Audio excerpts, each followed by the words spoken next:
Querido Señor que estás en el cielo, gracias porque podemos reunirnos hoy otra vez para estudiar tu palabra. Pero Señor, te queremos pedir en especial por nuestro hermano Alfredo. Toca su cuerpo y que pronto él pueda estar nuevamente con nosotros. Fortalece a su esposa y que ella entienda de que tú estás alrededor de ellos, a pesar que están pasando por un valle de sombra en este momento. Gracias por lo que ya has contestado y te pedimos, Señor, que si es tu voluntad, podamos tenerlo pronto, Alfredo, nuevamente aquí. Abre nuestro corazón para tu palabra.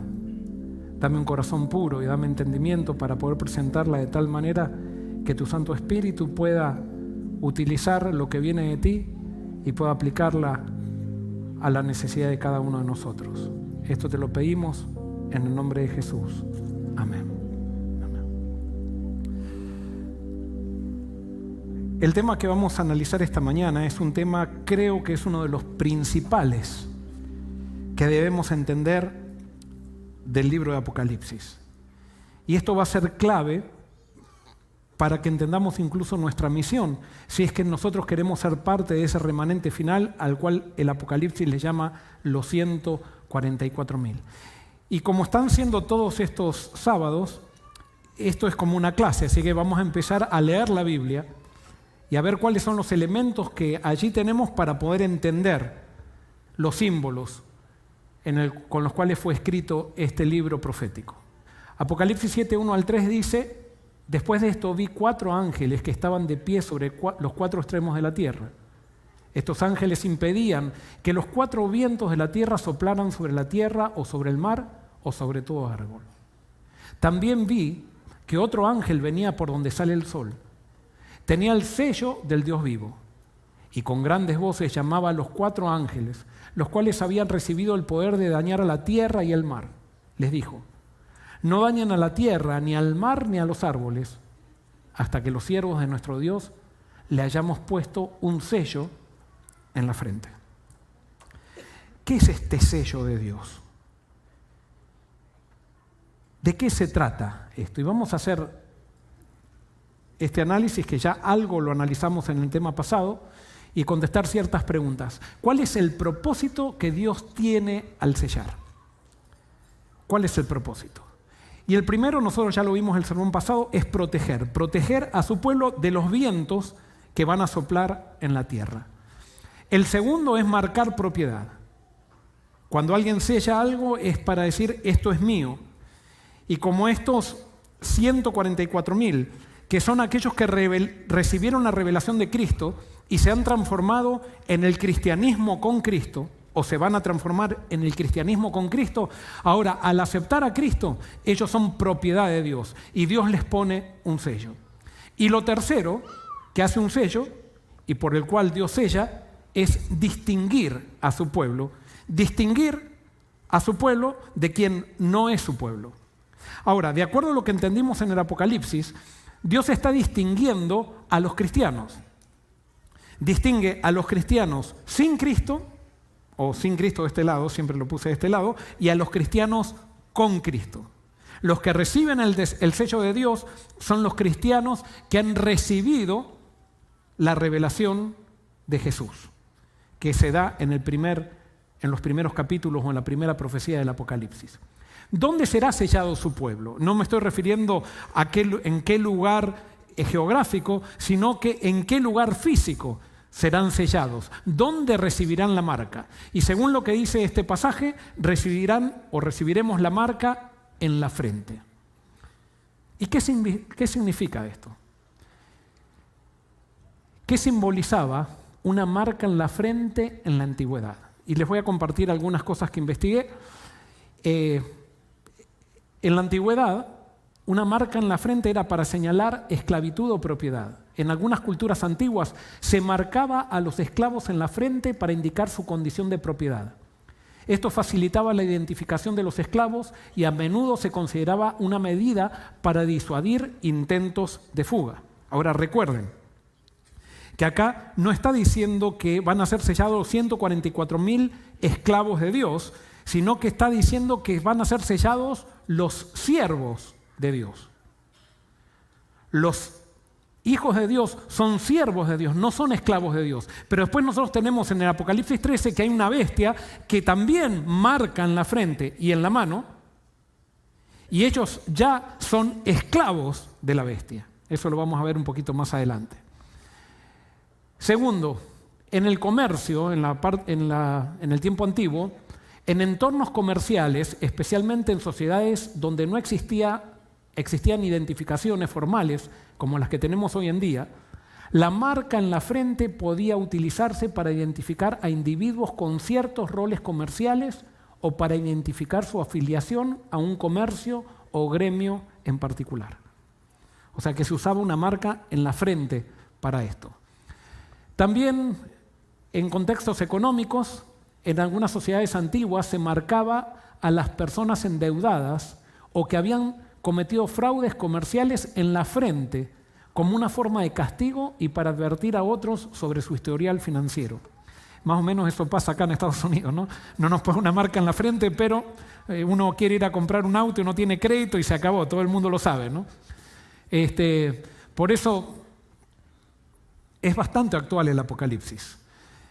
También se usaba una marca en la frente en contextos militares o políticos. Se podía marcar a las personas en la frente para indicar su lealtad a un líder, ejército o régimen específico. Esto se hacía a veces como un símbolo de pertenencia y compromiso. Ahí encontramos entonces por qué Dios utiliza estos elementos que eran muy conocidos en la cultura antigua también para Él en el Apocalipsis, con estos elementos que la gente pudiera identificar de alguna manera a qué era lo que Dios se estaba refiriendo con el sello de Dios. ¿Qué simbolizaba una marca en la frente en el contexto judío? Y acá ahora sí vamos a ir a la Biblia, a la Torá. Y fíjense lo que Dios le decía al pueblo de Israel. Grábate en la mente todas las cosas que hoy te he dicho y enséñaselas continuamente a tus hijos. Háblales de ellas, tanto en tu casa como en el camino, y cuando te acuestes y cuando te levantes. Lleva estos mandamientos atados en tu mano y en tu frente como señales. Escríbelos también en los postes y en las puertas de tus casas. Y entonces Dios les dice al pueblo de Israel, de una manera, a mi criterio, simbólica, que sus mandamientos, sus consejos, sus caminos los lleven atados en la frente y en la mano. ¿Y saben qué? Los judíos tomaron esto literalmente, como muchas veces nosotros tomamos muchas veces cosas literales que aparecen en la Biblia, y entonces ellos crearon lo que se llama las filacterias. ¿Y qué son las filacterias? Esas filacterias todavía hasta el día de hoy los judíos las llevan, muchos judíos ortodoxos, y si ustedes ven allí, este judío tiene una cajita en la frente. En esa cajita meten la ley de Dios o el versículo de Deuteronomio, de la Torá, donde dice que Dios es uno, y ellos entonces la llevan en su frente, literalmente. Y entonces se atan también una cajita, como ustedes ven, en el brazo, y se la atan en toda la mano. Entonces ellos ya piensan que con eso están cumpliendo el mandato de Dios. Claro, y Dios no se estaba refiriendo a que llevemos una caja en la frente, Dios se estaba refiriendo a que tengamos su palabra de manera principal, que sea primordial en nuestra vida. Eso significa que algo está en la frente y que Dios quiere que lo llevemos en la frente, porque la frente tiene que ver con la mente. Y nosotros nos relacionamos con Dios con la mente, incluso con los seres humanos, y la mente es lo más sagrado que tenemos. Y Dios quiere que, para que podamos tener una relación con Él, Dios sea el primero y el último en nuestras vidas. Entonces, en el contexto de Apocalipsis, un sello en la frente simboliza identificación, como decíamos, protección, diferenciación y lealtad desde la mente. Y ahora entonces vamos a seguir analizando. ¿Qué es el sello de Dios según el Apocalipsis? Y acá no vamos a analizar el sello de Dios de acuerdo a lo que nos enseñaron, sino que tenemos que ver qué es el sello de Dios de acuerdo a lo que dice el mismo libro del Apocalipsis, porque nosotros no podemos tener autoridad sobre la Biblia, sino que la Biblia debe tener autoridad sobre nosotros. Y entonces, vamos a ver qué dice entonces el Apocalipsis. Apocalipsis 14:1, hay una visión de los 144.000 que aparecen en el cielo o con el Cordero y dice así: vi al Cordero que estaba de pie sobre el monte Sión. Con él había 144.000 personas que tenían escrito en la frente el nombre del Cordero y de su Padre. ¿Qué tenían en la frente los 144.000? El nombre del Cordero y de su Padre. Y en el Apocalipsis 7 nos dice que Dios puso en la frente de los 144.000 su sello. Entonces aquí encontramos en el Apocalipsis mismo cuál es la explicación, qué es el sello de Dios de acuerdo al Apocalipsis. Y les pregunto, ¿qué es el sello de Dios de acuerdo al Apocalipsis? ¿El nombre de qué? Ojo, no me digan el nombre de Dios, porque ahí va, eso está equivocadísimo. Ahí dice el nombre del Cordero y de su Padre, que es Dios también. O sea, pero no me digan el nombre de Dios solo porque ahí tenemos problemas teológicos si decimos el nombre de Dios solo. Porque esto es fundamental. Si Juan pone el nombre del Cordero y del Padre es fundamental para entender este concepto. Y entonces, el sello de Dios en el Apocalipsis es el nombre del Cordero y del Padre. No es solamente del Padre, es del Cordero y del Padre. No solamente del Cordero, no es solamente del Cordero, es del Cordero y del Padre. Entonces, ¿qué significa nombre en la Biblia? Hay muchos textos que me dan a entender lo que es nombre, pero vamos a analizarlo en el contexto de lo que enseñó Jesús. ¿Qué es nombre para Jesús? Y fíjense, Juan 17:26 lo voy a leer en diferentes versiones de la Biblia para que podamos definir lo que es nombre para Jesús y para que podamos entender qué significa que los 144.000 tienen el nombre de Jesús y del Padre escrito en la frente. En la Reina Valera 95 dice, esto lo dice Jesús: les he dado a conocer tu nombre y lo daré a conocer aún para que el amor con que me has amado esté en ellos y yo en ellos. O sea, Jesús está orando acá, le está orando a Dios y le dice: yo le he dado a conocer tu nombre a los discípulos y al mundo. ¿Qué es el nombre de Dios? ¿Qué quiere decir Jesús cuando dice yo les he dado a conocer tu nombre? Y vamos a verlo en otra versión, en la versión 2, Dios habla hoy, dice así: les he dado a conocer quién eres y aún seguiré haciéndolo para que el amor que me tienes esté en ellos y para que yo mismo esté en ellos. O sea que Jesús, cuando dice que da a conocer el nombre, ¿qué está dando a conocer? ¿Quién es Dios? ¿Y cuál es el propósito que Jesús tiene para que nosotros conozcamos quién es Dios? ¿Cuál es el propósito? ¿Qué dice ahí? Para que ellos conozcan ¿qué? El amor de Dios y para que ellos se amen como nosotros nos amamos. O sea que la revelación de Jesús es revelar su nombre y su nombre es quién es Él. Y vamos a ver otra versión que es la versión Palabra de Dios para Todos, que dice así: les mostré cómo eres y seguiré haciéndolo para que el amor con que tú me amaste esté en ellos y yo viva en ellos. Dios revela el carácter del Padre para que nosotros podamos amar como ellos aman, para que nosotros tengamos el amor de Dios en nuestras vidas. Entonces, ¿qué es el nombre de Dios? Es el carácter. Por lo tanto, entonces nombre en la Biblia significa carácter. Pero acá viene lo interesante, porque entonces los 144.000 tienen el nombre del Cordero y del Padre escrito en la frente. Quiere decir que ellos tienen el carácter de Cristo y del Padre. ¿Por qué de Cristo y del Padre? Porque ¿quién reveló a Dios? Jesús. Entonces la única manera de conocer a Dios es a través de ¿quién? A través de Jesús. Entonces Jesús es lo que es ¿quién? Lo que es el Padre. Y el Padre es lo que es ¿quién? Lo que es Jesús. Esto es importantísimo. Para mí esta es una de las verdades más sagradas de la Biblia, que el cristianismo muchas veces no lo entendemos esto. Porque nosotros hacemos al Padre diferente a Jesús. Y vuelvo a repetir algo que siempre repito: Jesús parece el Dios bueno y el Padre parece el Dios no malo, pero que se transforma en malo cuando nos portamos mal. El Dios que aplaca su ira a través de Jesús. Ahora fíjense lo que dice Juan 1:18, que esto también es un versículo muy conocido. Nadie ha visto jamás a Dios, pero el único que es Dios está íntimamente ligado al Padre. Él nos ha revelado a Dios. Y está hablando de Jesús. Jesús revela el carácter del Padre. Entonces yo conozco al Padre a través de Jesús. ¿Qué quiere decir esto? Los 144.000 han conocido al Padre a través de Jesús.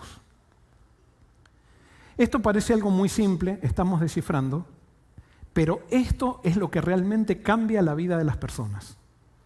Si tú quieres que tu vida sea transformada, tienes que recibir la revelación de Jesús para conocer quién es el Padre.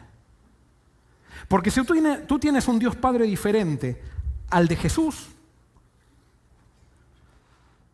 hay un problema. Primero, no vas a tener transformación. Segundo, no va a haber poder en tu vida. Y tercero, vas a revelar un Dios totalmente tergiversado. Jesús debe ser el centro. Y entonces ahora llegamos a una conclusión. Si nombre significa carácter, y los 144.000 tienen el nombre del Cordero y del Padre sellado en la frente, que es un lugar del cuerpo para marcar una distinción, concluimos que los 144.000 se distinguen de los otros cristianos sin Cristo porque reflejan el carácter de Jesús. ¿Qué es lo que diferencia a un verdadero cristiano de aquel que no lo es? Es el carácter, que unos reflejan a Jesús y otros no reflejan a Jesús. Y es lógico, si hay gente que rechazó la revelación de Jesús, no puede reflejar a Jesús porque rechazó esa revelación. Esto es importantísimo y espero que yo pueda transmitir lo que yo siento de importante que es.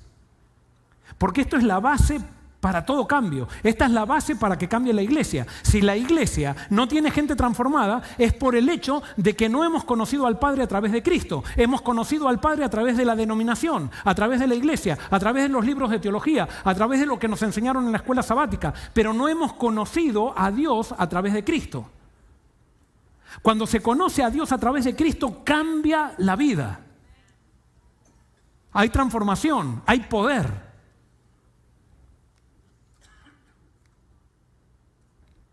Me pasé. Ahora vamos a ver qué es el sello de Dios en el Nuevo Testamento. Ahora analizamos ya, en el Apocalipsis es el nombre del Cordero y del Padre, que ya vimos que nombre es carácter. Pero vamos a ver qué es el sello de Dios en el Nuevo Testamento. Vamos a Efesios 1:13, dice: gracias a Cristo, también ustedes que oyeron el mensaje de la verdad, la buena noticia de su salvación y abrazaron la fe, fueron sellados como propiedad de Dios con el Espíritu Santo que Él había prometido. ¿Cuál es el sello de Dios en el Nuevo Testamento? Vamos a ver otro versículo, Efesios 4:30. No hagan que se entristezca el Espíritu Santo de Dios, con el que ustedes han sido sellados para distinguirlos como propiedad de Dios el día que Él les dé la liberación definitiva. ¿Cuál es el sello de Dios según el Nuevo Testamento? El Espíritu Santo, por supuesto. El sello deja una marca y al mismo tiempo es un instrumento. El Espíritu Santo es el instrumento, y eso está de acuerdo con la Biblia, que pone el carácter de Dios en mi vida. Sin el Espíritu Santo yo me puedo esforzar toda la vida por parecerme a Cristo y no me voy a parecer en lo más mínimo. Me voy a parecer por afuera, pero al final va a ser una hipocresía. Es el Espíritu Santo que me sella con el carácter de Cristo, y cuando soy lleno del Espíritu Santo me parezco a Cristo. Toda persona que ha sido bautizada por el Espíritu se parece a Cristo. Toda persona que se salve se va a parecer a Cristo. Y alguien puede decir, pero yo soy tan diferente a Cristo. No, no te hagas problema. Si recibiste el Espíritu Santo y el Espíritu Santo está en ti, tú te pareces a Cristo. Tú eres semejante a Cristo. No eres igual a Cristo. Y nadie va a ser igual a Cristo nunca. El ladrón en la cruz era semejante a Cristo cuando se entregó a Cristo. Y Enoc, que caminó 365 o 360 años con Dios, él era parecido a Cristo también. Los dos reflejaban a Cristo, cada uno en su esfera, pero todos los que nos hemos entregado a Cristo, reflejamos a Cristo. Y si no reflejamos a Cristo, no nos hemos entregado a Cristo. Y es por eso que hay tantos problemas en las iglesias. ¿Por qué hay tantos problemas en la iglesia? Porque hay un montón de gente que está entregada a la iglesia, está entregada a una cultura religiosa, pero no a Cristo. Y por eso vemos que en las iglesias muchas veces nos peleamos como se pelean dos hinchadas de fútbol en una cancha de fútbol. O como se pelean dos políticos de diferentes partidos en el mundo secular. No, toda persona que recibió el Espíritu Santo se parece a Cristo. Unos se parecen mucho más, otros menos, pero todos estamos creciendo en Cristo. Y ese es el sello de Dios. Ese es el sello de Dios de acuerdo a la Biblia. ¿Cuál es el problema? Y esa es la distinción, y eso el Apocalipsis está de acuerdo con toda la Biblia. Esa era la distinción entre alguien que está con Dios y alguien que no está con Dios. Ahora, el cristianismo de hoy y el cristianismo sin Cristo tiene el mismo problema que tenía la iglesia, o que estaba amenazada la iglesia cristiana o apostólica cuando recién comenzó, porque cuando nació la iglesia apostólica, ¿qué era lo que distinguía a alguien que estaba con Cristo y a alguien que estaba sin Cristo? Había solamente una cosa: el Espíritu Santo. Esa era la distinción. Y para la iglesia apostólica, si tenías el Espíritu Santo y si habías recibido a Cristo, y al recibir a Cristo te entregaste a Cristo y recibiste el Espíritu Santo, eso era suficiente para distinguirte de todos los demás. No había otro criterio de distinción, porque en el Nuevo Testamento no hay otro criterio. Pero ¿cuál era el problema de la iglesia del Nuevo Testamento? El problema eran lo que se llamaban, ¿quiénes eran? Los judaizantes. ¿Y quién eran estos judaizantes? Estos judaizantes eran judíos, porque la iglesia cristiana fue judía al principio, que cuando se entregaron a Cristo, dijeron: está bien, aceptamos a Cristo como Mesías, pero tenemos que exigirle a todos los creyentes toda la cultura judía. Y si ellos no siguen la cultura judía, no es suficiente eso. No, tenemos que enseñarle todas nuestras costumbres, porque esas costumbres las puso Dios. Y entonces ellos hacían énfasis, decían, entonces a Cristo lo ponían al mismo nivel de sus costumbres. Y entonces Pablo decía: no puede ser eso, no es así. Cuando tenemos a Cristo tenemos todo. No necesitamos exigir nada más al converso. Solamente necesitamos pedirle que se entregue a Cristo y como resultado va a recibir el Espíritu Santo y eso es suficiente. Pero los judaizantes decían: no, tenemos que enseñarles que hagan esto, que hagan aquello, que hagan lo otro. Y Pablo decía: no. Los judaizantes decían, por ejemplo, que había que, a todo cristiano que se hacía cristiano, había que circuncidarlo. Ahora les hago una pregunta: ¿quién había mandado la circuncisión? ¿Quién la había mandado? Me parece que no están muy seguros. Dios. Y si ustedes leen la Biblia, dicen que la circuncisión era señal de pacto. ¿Y cómo sigue diciendo? Perpetuo. Y sin embargo ahora Pablo decía que no. O sea, no decía no se circunciden, sino lo que decía es: no utilicemos la circuncisión para identificar un cristiano del que no lo es. Claro, yo no sé, para identificar a alguien que estaba circuncidado también era un poquito complicado, ¿no? Pero tenían que creerlo por fe. Pero Pablo decía no, y los apóstoles decían no es así. Pero entonces los judaizantes decían: pero en la Biblia dice que es pacto perpetuo. No es así, porque Cristo vino a confirmar y en Cristo está todo. Todo eso eran símbolos de Cristo y ahora con aceptar a Cristo en Cristo tenemos todo. Entonces los judaizantes decían: no, pero la ley, tenemos que exigir que la gente cumpla con la ley y guarde la ley para salvarse.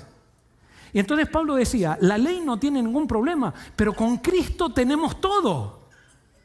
Es más, la ley es un símbolo de Cristo. No podemos poner al símbolo por sobre la realidad. Con Cristo es la ley. Cristo no anula la ley, sino que la confirma. Pero yo no tengo que estar esforzándome en guardar mandamientos, sino lo que yo tengo que estar es pidiendo al Espíritu Santo para tener a Cristo en mí. Y cuando tengo a Cristo en mí, entonces estoy en la ley. Pero no pidamos la ley, pidamos a Cristo. Es mucho más poderoso que la ley. La ley no puede cambiar a nadie, pero Cristo sí.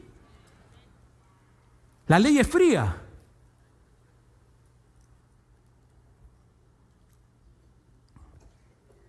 días de fiestas.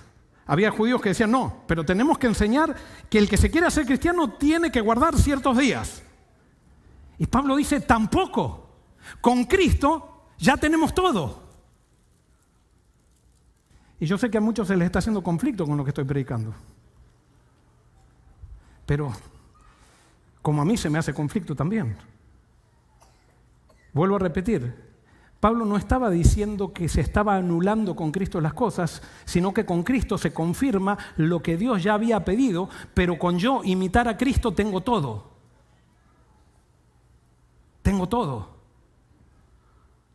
Y entonces también había judaizantes que decían, no, hay que pedirles que dejen comer, que no coman, no es. Y Pablo decía, el reino de los cielos no es comida ni bebida, es Cristo. Y Pablo no fue querido por estos judaizantes, es más, los judaizantes lo perseguían. ¿Por qué? Porque el ser humano tiende siempre a querer sacar a Cristo del medio. Y justamente en el Apocalipsis lo que nos enseña es que va a haber un movimiento cristiano sin Cristo, que va a sacar a Cristo del centro. Y cuando sacamos a Cristo del centro, perdemos el poder y hacemos que el ser humano sea el centro.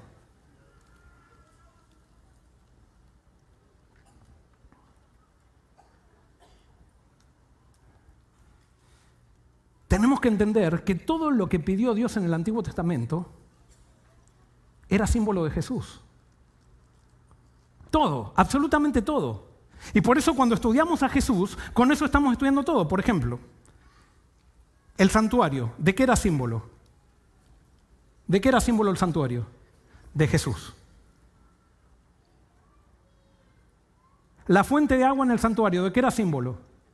De Jesús. El cordero, ¿de qué era símbolo? De Jesús. Los panes de la proposición, ¿de qué eran símbolo? De Jesús. El candelabro, ¿de qué era símbolo? De Jesús. El velo, ¿de qué era símbolo? De Jesús. El arca, ¿de qué era símbolo? De Jesús. La ley, ¿de qué era símbolo? De Jesús. Entonces, cuando llega Jesús, ya no es necesario, me da risa porque, no es que me da risa, pero a veces hacemos seminarios de 20 días estudiando los símbolos del santuario y todos los simbolitos del santuario, que el color, que lo demás. Y no estudiamos a Jesús. No estudiamos no sabemos todos los símbolos y todas las medidas y todas las cosas y no hablamos de Jesús. Y pasamos 20 días en seminarios acerca del santuario y quizá le dedicamos una charla de 1 hora a Jesús. Cuando en la vida de Jesús está todo. Y Jesús no anula el santuario, sino que lo confirma. Él dijo que era el santuario. Y por eso cuando Dios dijo, voy a habitar en medio de ustedes a través de un santuario, Dios estaba diciendo, yo voy a ser Emmanuel. Y cuando el ángel Gabriel le anuncia a María la venida de Jesús, dice, Dios con nosotros, Él viene a habitar en medio de ustedes. Él es el tabernáculo que Dios viene a poner en medio de ustedes, porque ya el tabernáculo no tiene sentido con Jesús. Ahora las vistas tienen que estar puestas en Jesús. Y por eso cuando muere Jesús, ¿qué pasa con el velo del templo? Se rompe. Dios podría haber tirado el templo abajo, pero hubiera matado a mucha gente. Entonces lo único que hizo Dios fue tirar el velo del templo como diciendo, no tiene más sentido esto. Sirvió hasta ahora para que nos lleve a Jesús, pero basta de esto. Centrémonos en Jesús. Pero los judíos, los judaizantes querían seguir con todo aquello. Esto es como, creo que una vez lo dije esto, pero tenemos una nena con una muñeca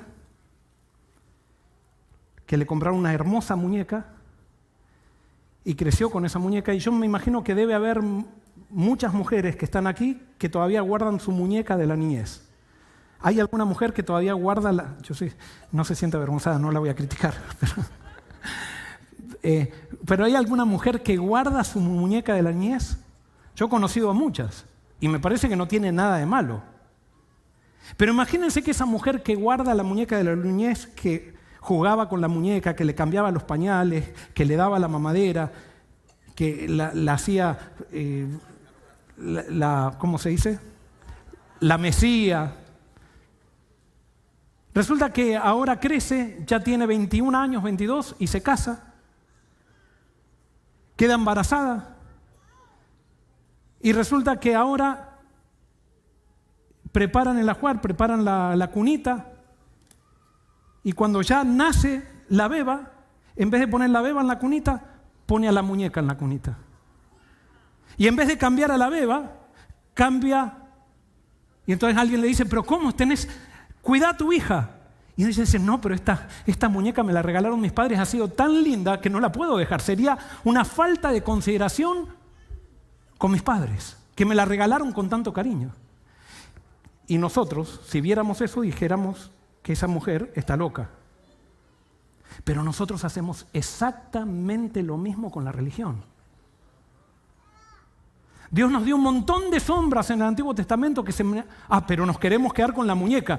Y lo descuidamos, al bebé real lo descuidamos, ni nos importa. Es más, llega un momento, hermanos, esto es increíble. Hay un momento que cuando se predica a Cristo, hay gente que se ofende y dice que hay que predicar a la muñeca y que predicar a Cristo es de liberales, Esta gente engañada, gente que ha enloquecido con una religión sin Cristo, porque la religión sin Cristo, quiero decirte que te enloquece. Mejor que estés fuera de una iglesia que antes de estar en una iglesia sin Cristo. Una iglesia sin Cristo no tiene sentido. Una iglesia sin Cristo es como estar hablándole a la pared. Una iglesia sin Cristo es simplemente entretenimiento espiritual, peor que una discoteca. Peor. Porque tan siquiera el de la discoteca no está engañado. Pero tenemos que acabar con este cristianismo sin Cristo que nos ha comido a la iglesia cristiana occidental.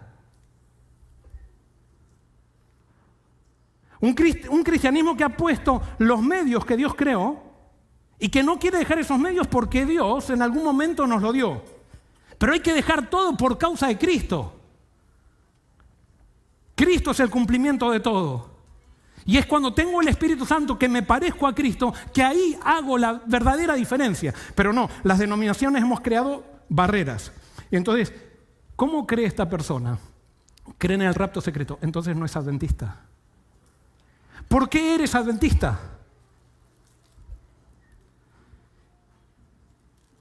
Y como respondas a esa pregunta, va a determinar dónde estamos parados, cómo respondamos a esa pregunta. Los gentiles también tenían el mismo problema, porque ahora estamos hablando de los judaizantes, pero cuando se convirtieron los gentiles al cristianismo, empezaron unos a decir en la iglesia de Corinto, a mí me dio estudios bíblicos Pablo, y otros decían, a mí me dio estudios bíblicos Apolo, y entonces los de Apolo se distinguían de los de Pablo, y Pablo les decía, no, es Cristo. No importa si es Pablo o es Apolo, Cristo es el centro, no es quién te dio, no es quién es tu pastor, es Cristo la cabeza. Y entonces después había otros gentiles que recibieron el Espíritu Santo y entonces decían, el que no tiene el don de lenguas no es. Y entonces Pablo les decía, si quieren hablen en todas las lenguas que quieran, pero es Cristo. Hay personas que no tienen don de lengua pero tienen a Cristo y hay personas que tienen el don de lengua y no tienen a Cristo. Entonces es Cristo la diferencia, no es el don de lenguas. Pero estos problemas llegan hasta nosotros hoy y yo, hermanos, tengo la sospecha de que nosotros estamos plagados de esos problemas. No hablemos tanto de los pentecostales, evangélicos o católicos, hablemos de nosotros. Y hemos hecho de los medios los fines. Y yo te hago una pregunta.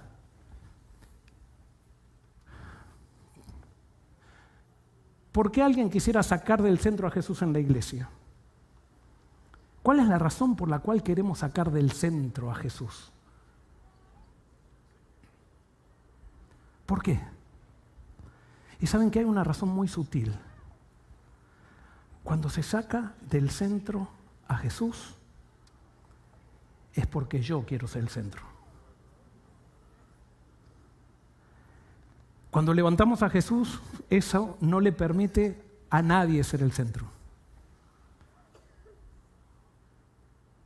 Pero cuando empezamos a hacer énfasis, yo me distingo de vos por esto, yo me distingo de aquel cristiano por aquello, por una conducta, por una comida, por un día de reposo, por esto, yo estoy sacando el centro de identificación y con eso me quiere poner yo en el centro. Cuando yo me identifico con Cristo y con su carácter, o sea que el que es realmente el pueblo de Dios se parece a Jesús, no me queda otra que Jesús sea el centro. Y yo no me puedo parecer a Jesús esforzándome. Tengo que recibir el Espíritu y para recibir el Espíritu tengo que rendirme. Pablo describe por qué estos judaizantes, fíjense, y Pablo es un poco fuerte a veces, ¿por qué querían sacar a Jesús del centro? Dice en Gálatas 4:17, esos falsos maestros están muy ansiosos de ganarse el favor de ustedes, pero sus intenciones no son nada buenas. Lo que quieren es aislarlos de mí para que ustedes solos le presten atención a ellos. ¿Vieron esas personas que les encanta andar criticando y estar buscando los errores de una iglesia y de otra? Pablo acá les quita el disfraz. Y dice, ustedes quieren ser el centro. Y tienen envidia. ¿Por qué? Porque los que predican son como Simón el Mago. Simón el Mago veía que Pedro y Juan daban el Espíritu Santo con poder y él le dio envidia. Porque decía, yo quiero tener ese poder también. Yo quiero que la gente me admire a mí como a ellos. Y entonces le dijo a Pedro y a Juan, especialmente a Pedro, le dijo, yo te voy a pagar y dame por favor de ese don. Y Pedro le dijo que el dinero muera con vos porque los dones de Dios no se compran con dinero. Los dones de Dios se reciben por entrega. Es cuando me entrego. Entonces a Simón le daba envidia la influencia que tenía Pedro y Juan al poder ellos transmitir un poder que no tenían. ¿Y saben qué? Hay un montón de gente dentro del cristianismo sin Cristo que le da envidia el poder que tienen aquellos que predican a Cristo. Y como ellos no tienen ningún poder, es más, no pueden ver ninguna transformación, solamente pueden juntar un versículo acá, juntar otro versículo allá, juntar otro versículo allá y decir no se puede hacer esto, aquello es incorrecto, aquello es lo otro, pero no sienten que la gente está contenta, les da envidia porque hay gente que predica a Cristo y la gente es transformada. Y entonces dice, yo quiero ese poder, pero la única manera, yo no lo tengo ese poder, pero entonces tengo que criticarlos. Y hay personas que tienen páginas de YouTube y de Internet solamente se están alimentando de criticar.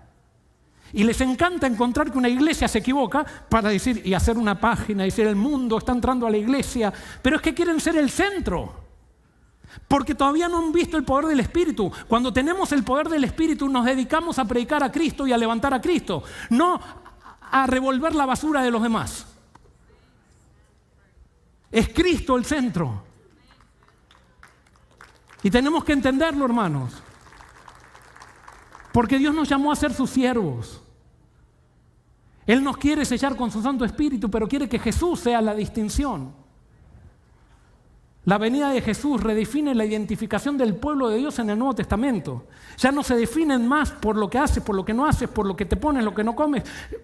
Ahora es Jesús y no hay otra cosa que nos identifique como pueblo de Dios que estar entregados a Cristo y ser llenos del Espíritu Santo.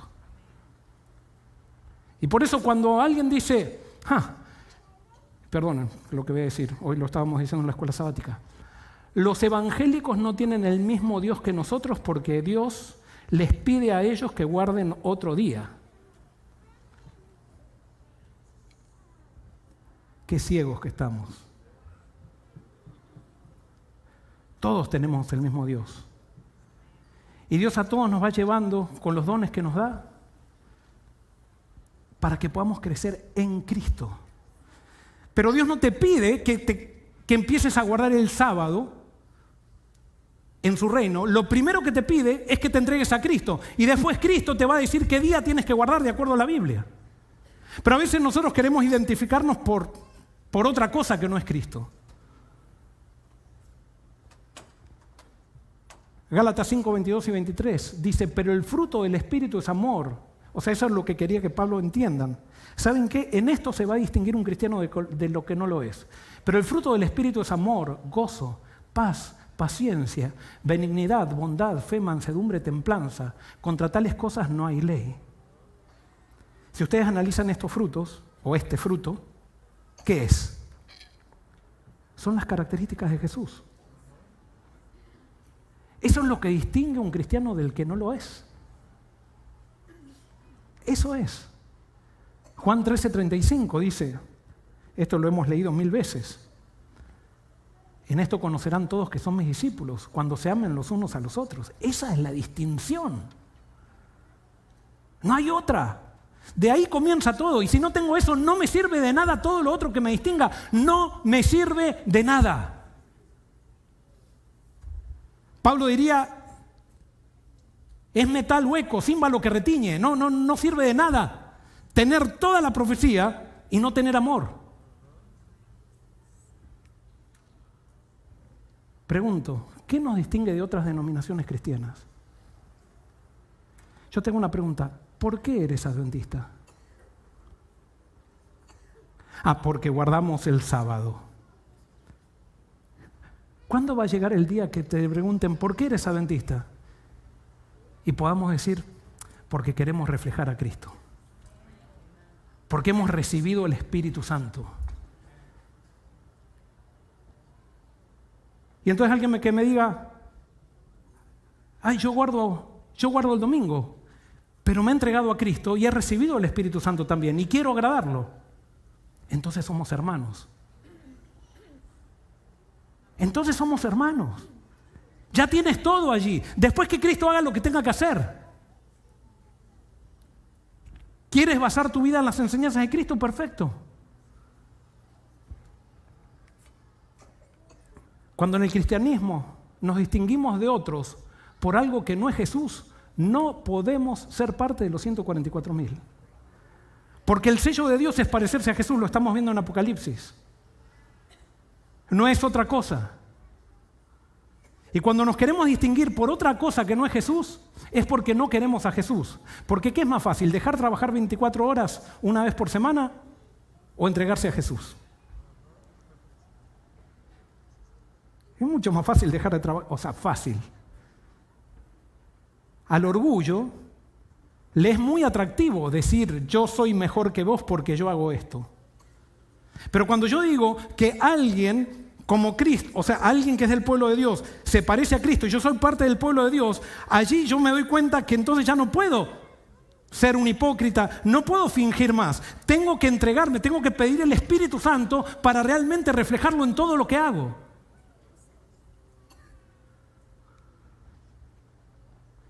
Y yo les hago una pregunta, ¿tenían los fariseos el sello de Dios? ¿Sí o no? ¿Sí o no? Muy bien, me están diciendo que no. ¿Por qué no?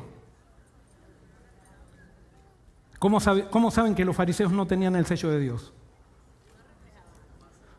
Porque no reflejaban a Cristo.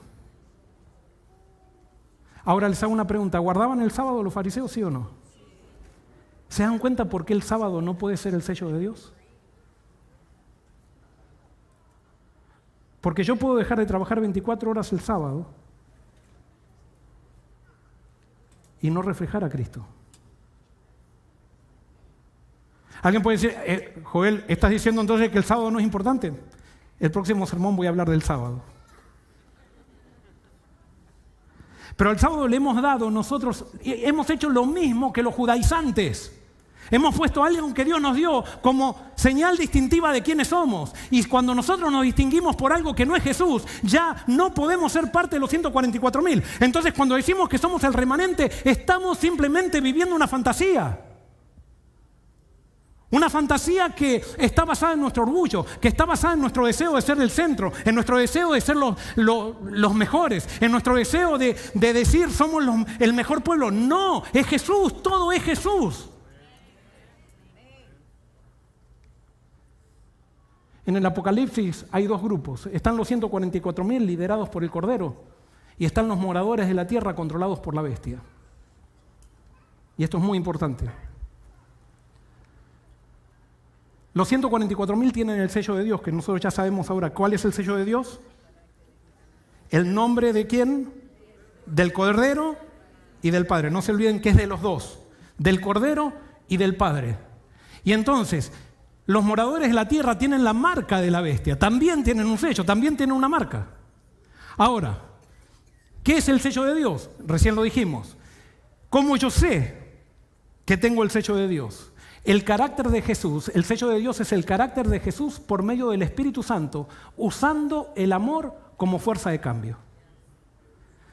Yo no puedo saber, tú me puedes decir, Yo tengo el sello de Dios, pero yo lo voy a ver, al sello de Dios tuyo y al mío tú lo vas a ver cuando yo use la fuerza del amor como fuerza de cambio. Y si yo no utilizo la fuerza del amor como fuerza de cambio o como instrumento de cambio, por más que yo diga que recibí el Espíritu Santo y que reflejo a Cristo, yo no tengo el Espíritu Santo. ¿Qué es la marca de la bestia entonces? Si el sello de Dios es parecerme a Cristo, ¿qué es la marca de la bestia? ¿Cuál es? A nosotros nos enseñaron que el sello de Dios, ¿qué es? El sábado. Y como contraparte, entonces, la marca de la bestia, ¿qué es? El domingo. En ningún lado de la Biblia aparece eso, ¿no? Primero. Pero lo tenemos, ¿eh? Lo tenemos. Y entonces, ¿qué es la marca de la bestia? Si el sello de Dios es el carácter de Jesús, que eso lo tenemos claro, que está en el Apocalipsis, en el Nuevo Testamento, ¿qué es la marca de la bestia? Muy bien, la marca de la bestia es el carácter de Satanás que usa el control y la obligación como fuerza de cambio. Donde ustedes vean control y obligación para lograr cambios espirituales, allí está la marca de la bestia. Alguien puede decir, no, es el domingo la marca de la bestia. ¿De dónde, por favor, dígame, dónde encuentran en la Biblia que es el domingo? ¿Dónde? En ningún lado. Ahora, si el cristianismo sin Cristo, escuchen bien esto, si el cristianismo sin Cristo llega un momento que quiere obligar al cristianismo a guardar el domingo, allí está la marca de la bestia. Porque está queriendo usar la fuerza como instrumento de cambio. Ahora, escuchen bien esto, si el cristianismo en algún momento llega a obligar a guardar el sábado, allí está, ¿qué? La marca de la bestia también. No es un día, es la actitud. No nos confundamos. Donde ustedes vean control, donde ustedes vean una obligación, donde ustedes vean una iglesia donde hay un líder que quiere controlar la vida de la gente. Hay iglesias, por ejemplo, que nos llega a eso muchas veces, que hay gente que le prohíbe, hay líderes de iglesia que le prohíben mirar en su casa ciertos programas de internet a los miembros de iglesia. Y que si miran no pueden venir a la iglesia o no pueden ser maestros de escuela sabática. ¿Dónde se ha visto en la Biblia? Eso es marca de la bestia. Los líderes de una iglesia no se pueden meter en la vida personal de una iglesia. Hay iglesias, por ejemplo, que le prohíben a las personas reunirse en un grupo en la casa para estudiar la Biblia.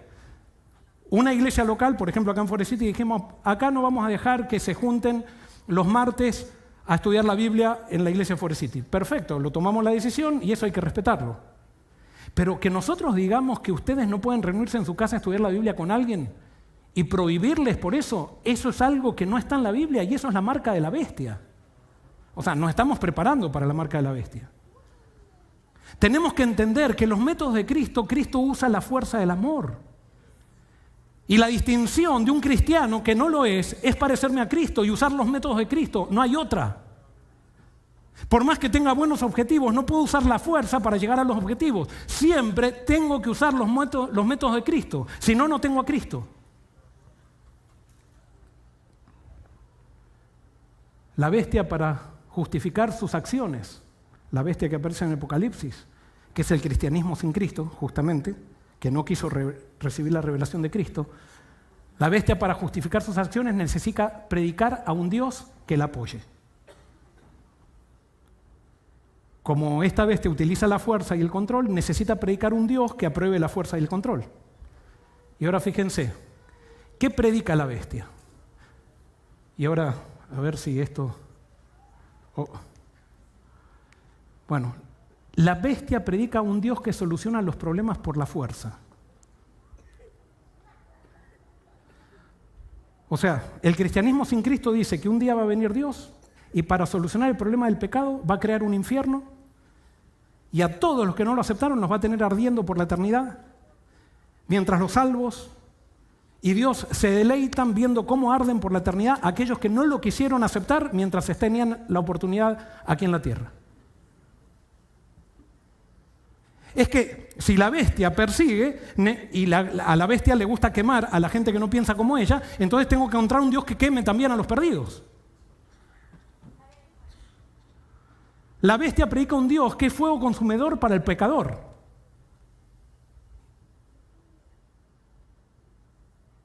Yo les hago una pregunta. ¿A quién vino a mostrar Jesús? A su Padre. Perfecto. Estamos de acuerdo. Les hago otra pregunta. ¿Dónde nació Jesús? ¿En dónde? Viene la Navidad. ¿En dónde nació? ¿En dónde? En un pesebre. ¿De qué está lleno el pesebre? De paja.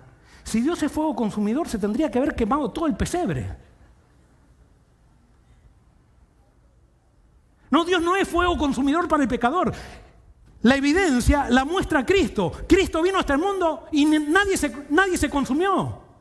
¿Quién se consumió alrededor de Cristo? Díganme, ¿quién se consumió? ¿Quién ardió alrededor de Cristo? ¿Quién ardió alrededor de la cruz, donde estuvo la manifestación más grande de Dios? Estuvo en la cruz. ¿Y quién ardió alrededor de la cruz? ¿Quién fue consumido por el fuego consumidor de Dios alrededor de la cruz? Díganme, una persona que fue consumida por Dios alrededor de la cruz. Y entonces yo les digo, Dios es fuego consumidor del pecador. Pero Dios no es fuego consumidor del pecador. Dios es fuego consumidor del pecado. No hay nadie más benévolo que Dios con el pecador que Dios.